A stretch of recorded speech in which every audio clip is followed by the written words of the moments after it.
Hi guys, this video is sponsored by BuyMote eShopping. இதில் வந்து பார்த்திங்கன்னா நமக்கு வீட்டுக்கு தேவையான எல்லா ப்ராடக்ட்ஸுமே வந்துட்டு இருக்குது. டிஷ்வாஷராக இருக்கட்டும், க்ளீனராக இருக்கட்டும், இல்லை வந்து மேக்கப் கிட்ஸாக இருக்கட்டும், ஸ்டேஷ்னரி ஐட்டம்ஸாக இருக்கட்டும், லிக்விட்ஸாக இருக்கட்டும், உங்களுக்கு என்னெல்லாம் தேவைன்னு நினைக்கிறீங்களோ எல்லாமே நம்மக்கிட்ட வந்துட்டு அவைலபிளாக இருக்குது BuyMote eShoppingல.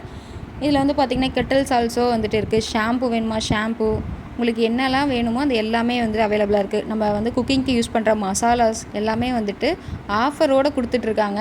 இதில் பாருங்கள், house hold and grocery products எல்லாமே 30% கிட்ட ஆஃபர்ஸ் வந்து இருக்குது. அது மட்டும் இல்லாமல் ஸ்நாக்ஸ் ஐட்டம்ஸும் வந்துட்டு நமக்கு இங்கே அவைலபிளாக இருக்குது. உங்களுக்கும் இந்த ப்ராடக்ட்ஸ் எல்லாம் வேணும் அப்படின்னு நினச்சிங்கன்னா நான் டிஸ்கிரிப்ஷனில் லிங்க் இருக்குது, போய் செக் பண்ணி பாருங்கள். அதுக்கு முன்னாடி நம்ம வீடியோ எப்படி இருக்குன்னு பார்க்கலாம். சிம்பிள் அண்ட் டேஸ்ட்டான மீல் மேக்கர் கிரேவி எப்படி பண்ணுறதுன்னு பார்க்கலாமா? Protein rich food. அதுக்கு நான் மீல் மேக்கரை சுடுதண்ணியில் போட்டு இப்போ புளிஞ்சு எடுத்துகிட்ருக்கேன். நல்லா வீடியோவில் காமிச்சிருக்கேன் பார்த்தீங்களா, அந்தளவுக்கு நல்லா புளிஞ்சு எடுத்துக்கோங்க. தண்ணி எல்லாமே ஃபுல்லாக வந்துடணும். இப்போ நம்ம கேஸ் ஆன் பண்ணிக்கலாம். ஆன் பண்ணிவிட்டு ஒரு பேன் வச்சுக்கோங்க. அந்த பேன் காயிட்டும் அது வரைக்கும் வெயிட் பண்ணுங்கள். காஞ்சிருச்சு. இப்போது எண்ணெய் சேர்த்துக்கலாம். ஒரு ஸ்பூன் ஆயில் போதும். இப்போ நான் வந்து மிளகாத்தூள் வந்து ஆட் பண்ணுறேன். எண்ணெயிலே போடும்போது அது வந்து ஈஸியாக அந்த மீல் மேக்கரில் ஜாயின் ஆகிடும், அதுக்காக தான். இப்போ அந்த மீல் மேக்கரை வந்து அதில் ஆட் பண்ணிக்கலாம்.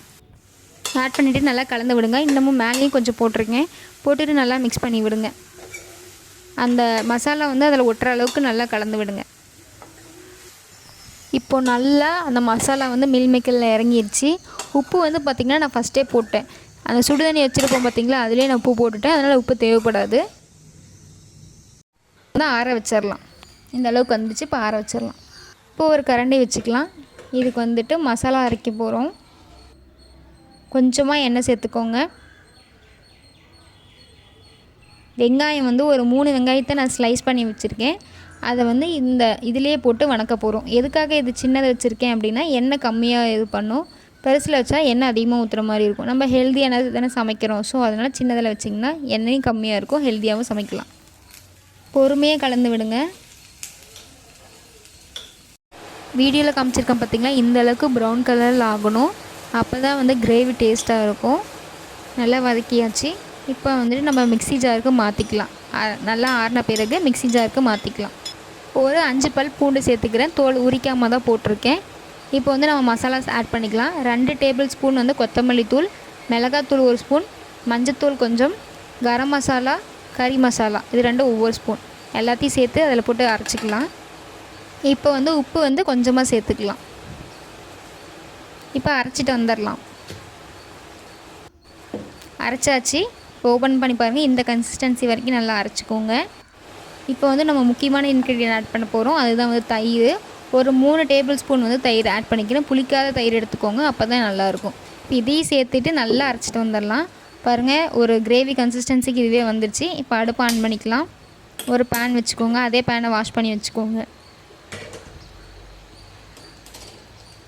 எண்ணெய் கொஞ்சமாக ஊற்றிக்கோங்க. எண்ணெய் காயட்டும். நான் வந்து பட்டை 3, கிராம்பு 2, ஒரு ஸ்டார் அனீஸ், சோம்பு கொஞ்சம் எடுத்துருக்கேன். எல்லாமே ஒரு வாசனைக்காக தான், கொஞ்சமாக எடுத்துக்கோங்க. இப்போ வந்து வரமிளகா ஒரு 3 ஆட் பண்ணிக்கிறேன். இப்போ நம்ம அரைச்ச பேஸ்ட்டை வந்து ஆட் பண்ண போகிறோம். ஆட் பண்ணிவிட்டு நல்லா கலந்து விடுங்க. நமக்கு எவ்வளோ கிரேவி கன்சிஸ்டன்சி வேணுமோ அந்தளவுக்கு நம்ம தண்ணி ஊற்றிக்கலாம். மிக்ஸி ஜாரை வாஷ் பண்ணிட்டு அப்படியே ஊற்றிக்கோங்க. இப்போ அப்படியே கலந்து விடுங்க. பாருங்கள், லைட்டாக கொதிக்க ஆரம்பிக்குது. இப்போ தட்டு போட்டு நம்ம மூடி வச்சிடலாம். இப்போ ஓப்பன் பண்ணி பாருங்கள், நல்லா தலைன்னு கொதிச்சிருச்சு. இப்போ வந்து நம்ம அந்த மீல் மேக்கரை வந்து ஆட் பண்ணிக்கலாம். மசாலாவில் போட்டு வதக்கினோம் பார்த்திங்களா, அந்த மீல் மேக்கர் தான். அதை போட்டு நல்லா பொறுமையாக கலந்து விடுங்க. இல்லை உங்களுக்கு இன்னும் தண்ணி எக்ஸ்ட்ரா வேணும்னா தண்ணி கூட ஊற்றிக்கலாம். பொறுமையாக கலந்துட்டு இப்போ வந்து தட்டு போட்டு மூடி வச்சுருங்க. மீடியம் ஃப்ளேம்லேயே வச்சுருங்க. இப்போ பாருங்கள், உப்பு தேவைப்படுது, நான் போட்டுக்கிறேன். போட்டுட்டு கலந்து விட்டு திரும்ப க்ளோஸ் பண்ணிவிடுங்க. சிம்லேயே வச்சுருங்க. அவ்வளோதான். எடுத்து பாருங்கள், கொதிச்சிருச்சு. ரொம்ப சூப்பரான ரெடி ஆகிடுச்சு. ரொம்ப சூப்பரான டேஸ்ட்டான மீல் மேக்கர் கிரேவி ரெடி ஆயிடுச்சு. சப்பாத்தி, ரைஸு, தோசை, இட்லி எல்லாத்துக்குமே பேர் பண்ணி சாப்பிட்லாம். சூப்பராக இருக்கும். ட்ரை பண்ணி பார்த்துட்டு எப்படி இருக்குன்னு சொல்லுங்கள். Thank you guys.